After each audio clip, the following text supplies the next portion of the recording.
Black Track by Wheeler Antabanez.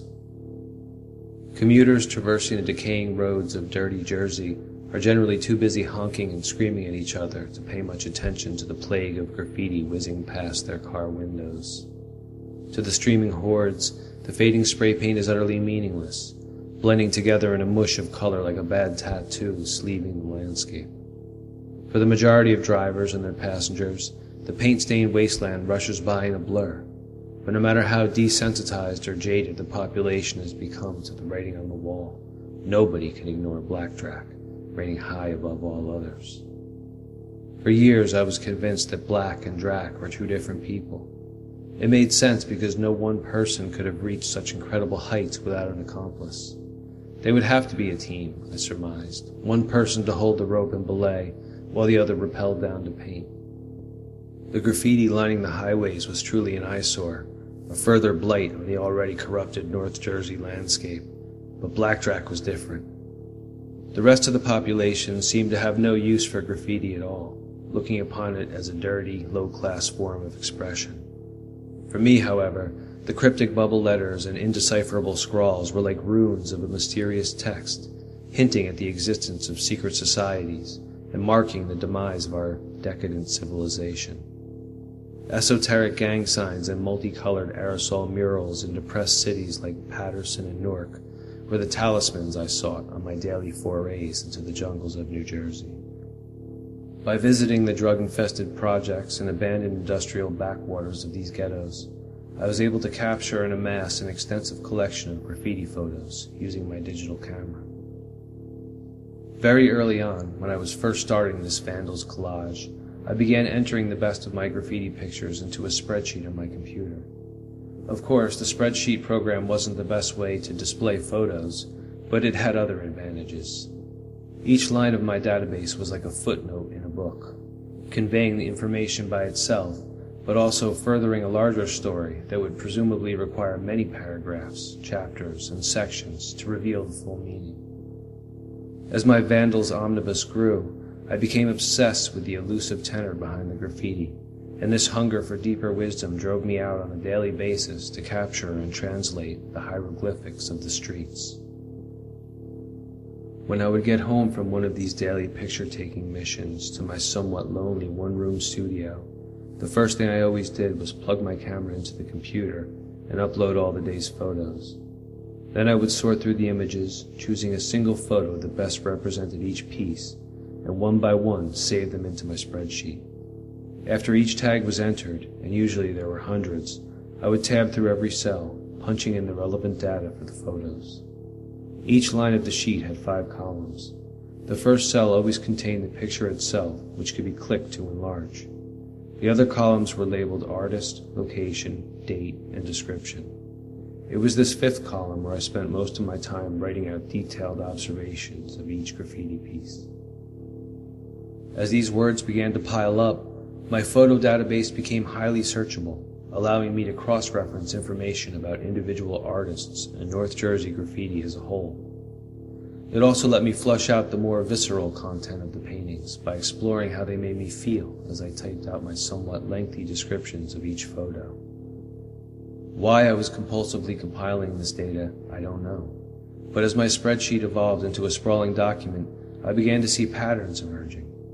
There wasn't any specific message I was receiving, more of a dark mood and a dangerous aura that seemed to radiate from the data as I poured through and studied the nuances of my findings.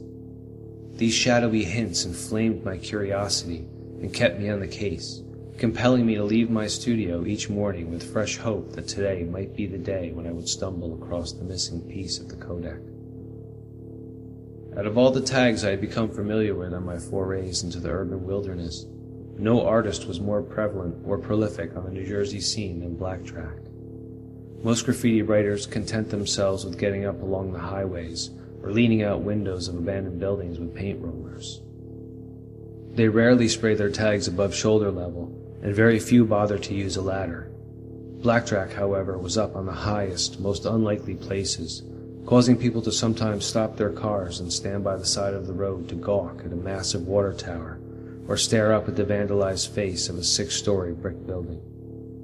Often, on my journeys into the jungles of New Jersey, I too found myself craning my neck up at the huge block letters of a blackjack tag, wondering how in the world anyone could have gotten up there to paint. Some of the spots where blackjack hit were truly impossible, like the one on the apex of the Edgewood Road Bridge, which spans the New Jersey Turnpike and connects the town of Leonia with Englewood. After reading about the piece on the internet, I paid a visit to the overpass, pulling over on the busy I-95 in Fort Lee to take pictures. Looking up at the massive lettering, I tried to imagine how anyone could have possibly climbed up or rappelled down to this particular spot, much less have the dexterity to paint the blackjack tag in 12-foot block font across the apex of the bridge. The underside arch proved to be such a tough spot to reach that when the state decided to remove the enormous tag, they were thwarted when their contractors couldn't find a bucket truck with a long enough arm. The DOT wasn't going to bring in a crane just to paint over some graffiti, so the tag stayed and can still be seen looming over the turnpike to this day. I guess it was inevitable that my obsession with the hidden meaning behind graffiti would eventually focus primarily on the blackjack tag. The ground-level scribbling on the streets and the intense muraling I encountered on my frequent trips through New Jersey's abandoned hospitals and factories spoke to me, but their message was elusive. Whatever information I received from them was always vague, offering only small clues as to what might actually be hiding behind the fabric of the jumbled words. In contrast, blackjack seemed profoundly prophetic. Although the tag was no less cagey about revealing its shadowy directive, its very boldness hinted that blackjack had more to reveal than all the other graffiti artists combined. I collected and grew my digital archive without coming across any clear answers, but never did I feel closer to my goal as when stumbling upon a fresh piece by blackjack. It was rare, however, to discover a new blackjack before anyone else had seen it. As soon as a fresh piece would appear, somewhere high above the North Jersey landscape, it would immediately be reported on by the news media. The blackjack tag was powerful in a way that others weren't. It was because of the what? What was it about the blackjack tag, emblazoned so impossibly high above all the other graffiti that spoke not just to me, but also to the population at large? There was something about blackjack, a mood or a feeling associated with the tag that almost seemed spooky. The letters were just a little too perfect, a little too tight. When people spoke of the artist, it was in a morbid tone, similar to the way they announced another terrorist strike or airline crash. News of a fresh blackjack tag seemed ominous, like a signpost of our doom, or a grim reminder that our habitat has degenerated into a pollution-filled cesspool of our own making. Even for me, there was something unsettling about the appearance of a new tag. But unlike others who were repelled by the cryptic messages, I was drawn to the mystery behind the bold black lettering. I began hunting blackjack in earnest, investigating the tag in the same way the police were probably doing, but for vastly different reasons. I knew there must be more blackjack pieces that I hadn't photographed, and my subsequent internet research led me on road trips to numerous corners of New Jersey where I had not previously visited. One blackjack that I especially wanted to take a picture of could be seen while driving over the Driscoll Bridge on the way down the shore. It was painted on a dilapidated water tower in the yard of a recycling company, the massive blackjack written as 2 words in bold black paint. After seeing pictures of the tag online, I made the trip to Keesby, New Jersey, and actually climbed the water tower in the dead of night just to get a closer look. Going hand over hand up the ladder of the rusting tower was one of the scariest experiences of my life, but the detailed up-close pictures I was able to get and the paint chip samples I collected more than justified the terrifying climb. It was especially worth the effort because this was the only blackjack tag that I was able to get close enough to actually touch. All the others were simply impossible to access due to their height or the security at the base of the structures. For example, blackjack is notorious for painting water tanks, but except for this one particular tower in Keesby, all the others were tightly sealed and guarded as part of the drinking water supply. After having been hit, it was always a matter of speculation in the newspapers as to how the lettering could be so large and perfect, and also how the artist or artists could have managed to paint over the lenses of every single security camera in the area. There seemed to be no explanation as to how Blackjack was able to achieve such stealth, but I knew that if I was able to crack the mystery, it would help me to decipher the hidden prophecies behind my database. After tracking down every single Blackjack tag that I could find, and almost getting carjacked a few times in some bad neighborhoods, I was able to capture and enter a total of 206 Blackjack tags scattered across the state, most of them in North Jersey. Analyzing the data by cross-checking keywords in my spreadsheet, I began to see a pattern emerging, but couldn't quite put my finger on what steps to take next. One snowy morning, while having my first cup of coffee, an email alert arrived informing me that Blackjack was in the news. I clicked on the link and was taken to a short article, only 15 minutes old, telling of a new Blackjack tag which had appeared on the Rucker Street Bridge overnight. This 4-lane lift bridge spans the Passaic River between the towns of Belleville and Kearney, right next to the Arlington Diner.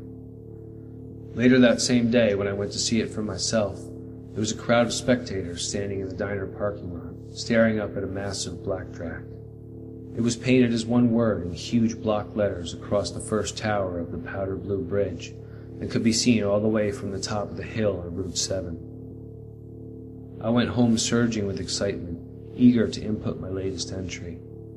The next morning, again over coffee, I received another news alert letting me know that Blackjack had struck once more, this time on the side of the abandoned W.R. Draw, which spans the Passaic River between North Newark and Kearney. I traveled to this spot as well, struggling to find a way to access Route 21 on foot. I ended up having to walk on the abandoned rail tracks from the Newark side and climb down the icy grade of the railroad cut in order to photograph the tracks from below. As I stood there by the side of the roaring highway, taking pictures from my database, I paused to wonder how Blackjack could have possibly gotten those perfect letters up there on the corroded steel of the sagging train trestle. Snapping pictures again, I was suddenly struck with an idea. I said aloud to myself, "The Rucker Street Bridge was painted 2 nights ago, and then on the following night this tag appeared on the W.R. Draw. Maybe tonight Blackjack will hit the next bridge down." Returning home to my studio, I uploaded the images of the defaced rail crossing and then checked out a digital map to find the next bridge down from the W.R. Draw. It was about 2 miles downstream, located on the border of Kearney and East Newark. It goes by the official name of NX Bridge, but is known locally as the Annie Bridge because the towering rails were used in the dramatic final scenes of the 1982 movie where Little Orphan Annie is saved via helicopter. The NX is a defunct bascule-style crossing that is now abandoned in the open position so boats can navigate the river without obstruction. The bridge's rigid tracks permanently point up into the heavens at a 65-degree angle and loom high above the polluted Passaic River. I was fairly certain after doing some research on the NX that Blackjack would strike again that night, so I positioned myself on the shore around dusk in a spot where I had a good view of the bridge. Fully erect, the NX is quite phallic and clearly visible from other bridges in the area, such as the Clay Street Bridge and the Stickle Memorial Bridge, which carries Route 280 over the Passaic River. Leaving the NX open was necessary for navigation, but it has now been transformed into a monstrous eyesore that can be seen for miles when driving through Kearney, East Newark, Harrison, and Newark. The area near the base of the bridge where I was sitting was actually quite dangerous at night due to crackheads and dope fiends, but I wasn't about to lose my chance of witnessing Blackjack in action. I had to creep my way through the homeless tents lining the abandoned rails to get there, but once I found a good perch on the cement retaining wall of the bridge, I was alone and felt safe enough to settle in for a long vigil. It was very cold that night, only about 20 degrees, but I had come equipped for the temperature with multiple layers of clothes, a wool hat, and chemical hand warmers which I kept in the pockets of my jacket. 3 or 4 hours passed, sitting on the cold concrete with my legs dangling over the black river below. The massive rail tracks and rusting framework of the corroding bridge loomed over me like a monument to entropy, but I found myself enjoying the soothing calm of the Passaic. All was cold and quiet. the only steady sound coming from the river as it flowed against the wooden bulkhead and the crumbling cement pylons of the bridge.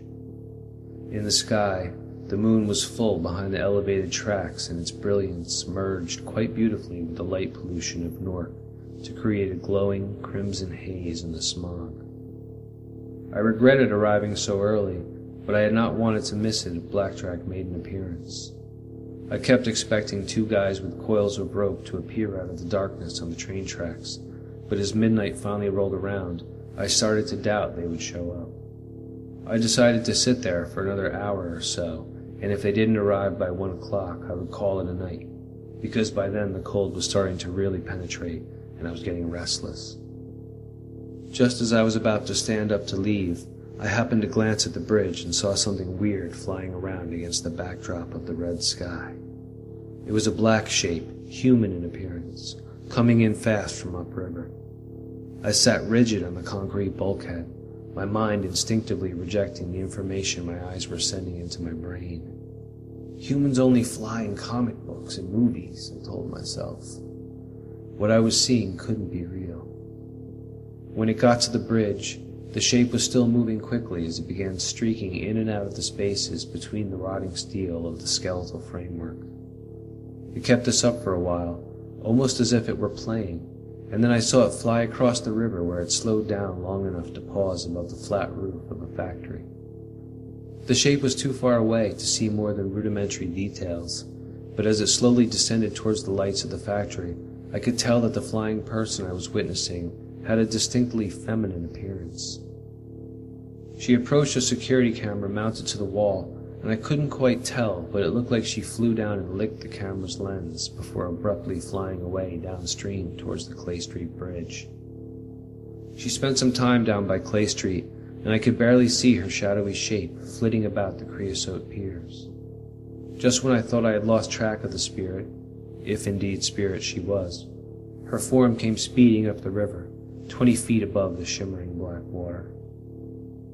She flew fast towards the annex bridge and came to a graceful stop in a fully upright position as she hovered in front of the concrete counterweight. From my vantage point on shore, I was close enough to see that the dark shape was not only female, but also possessed a remarkable beauty. She was completely black from head to toe and didn't seem to be wearing any clothes. In lieu of garments, she was ensconced in misty tendrils of gradient darkness that whispered about her and seemed to be the mysterious source of what kept her aloft. My mind still couldn't comprehend the miracle I was seeing before my eyes, but as it turned out, this strangely beautiful creature had more surprises in store for the night. After surveying the counterweight to her satisfaction, she began levitating in a horizontal position, almost as if she was lying on her stomach. She then flew to the left corner of the weight, where I watched her hovering close to the concrete, stopping with her face only inches from the surface. Then, without touching the wall with her hands, she stuck out her tongue and began licking. From my vantage point, I had a good angle and could see her incredibly long tongue running against the wall, leaving behind a thick coat of black paint. As I watched, I could see that her tongue was far superior to any brush humans could have made. The lines it left behind on the rough concrete went on smoother than even the creamiest interior wall paint on the market today. After every few licks, her tongue would retract back into her mouth, and then emerge again, freshly loaded like a wet brush from a paint can, but infinitely quicker and 1,000 times more exact. Sometimes she would pause at her licking to fly backwards, so she could get a wider perspective on her lettering. Once satisfied, she would zip back to the wall and enthusiastically resume her work. As the outline of the first few letters began to take shape under her rapidly maneuvering tongue, there was no doubt in my mind that this exotic creature was Blackjack. As I watched her graceful performance, she hovered before her canvas, flicking that enchanted tongue with the assurance and confidence of an accomplished artist. I sat in awe on my perch, too scared to move and too spellbound to tear my eyes away from this aerial virtuoso. I wanted to reach for my camera, but was so terrified of this supernatural being that I scarcely dared to breathe, lest she sense my presence. But oh, how wrong I was on that point. As she finished her piece and flew back to survey her work for one last time, I saw her glance casually in my direction with a smirk, as if she had known I was there the whole time. In an instant, she flew over to where I was sitting on the concrete retaining wall, my legs still dangling over the river.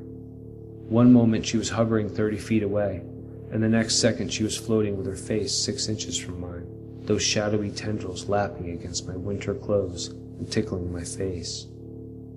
I was truly scared, but the hypnotizing elegance of the creature kept me from looking away.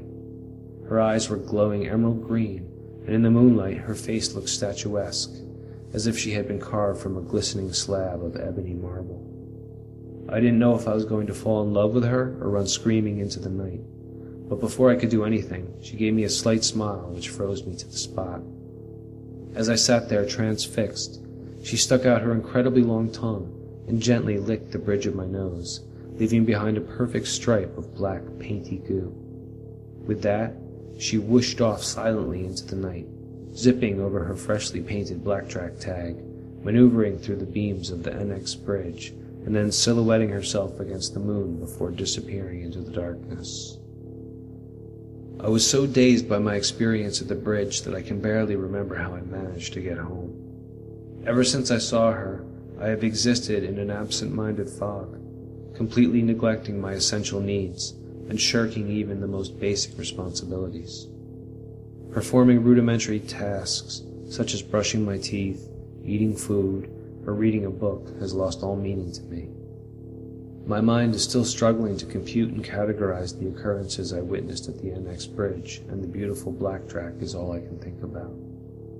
The only photographic record I have from that night is the selfie I took when I got home. It's of me standing in front of my bathroom mirror, still wearing all my winter clothes, and sporting a thick stripe of black paint down the bridge of my nose. I have finally gotten myself together enough to sit down in front of my machine and enter the photo into my spreadsheet as evidence.